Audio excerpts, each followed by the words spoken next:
SKU, 2x. And in May, we got 100 at $100. And in June, we got $150.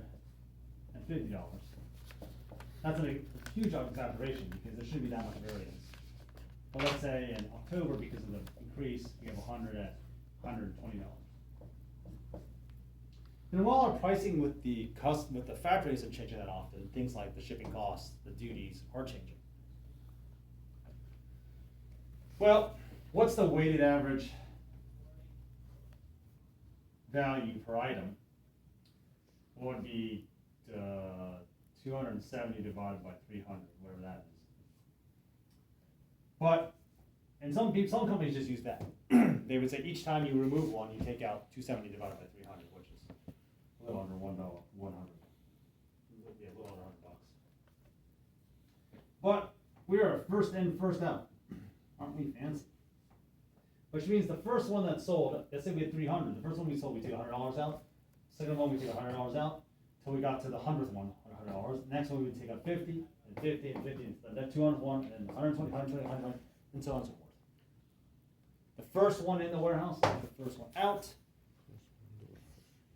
We talked a little bit about this before. If you're selling things like food or things that expire, first in, first out is very important. Because not only do you need to track it from an accounting standpoint, which is what we do, but you also need to track it from an actual standpoint. Like the first one needs to be the first one out because it's old. Luckily, we don't have to do that, thank God. But we do track it from an accounting. So you might not actually grab the one from the batch in May, you might grab the one from October, but it doesn't really matter. Because you can argue that they're interchangeable. I mean, it's nice to move older stuff. We don't like our stuff just sitting there forever. But, you know, it doesn't go bad per se. There's more chance if you do the wrong old batch versus the new batch that it will start to not match and colors and all these different things, but it's not like a huge deal. So, first in, first out is very logical. Last in, first out is less logical.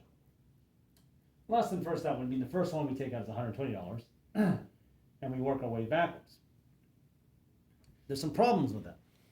The first problem is that if you are constantly refurbishing your inventory, as we are, this $100 will probably never be sold.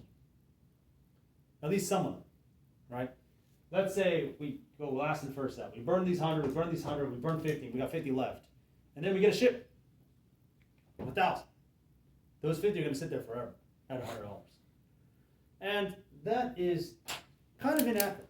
It's kind of inaccurate because that allows us as a company to say that our inventory is valued, you know, we could be 3 years in the future. And on our books, we'll have a 2X at $100, even if the new ones cost $600 or $5. It could be very inaccurate to have on our books inventory that's sitting for such a long time at such an old price. Even if the actual physical inventory is long gone. We could have sold all the old ones, but we just never ever got down to zero.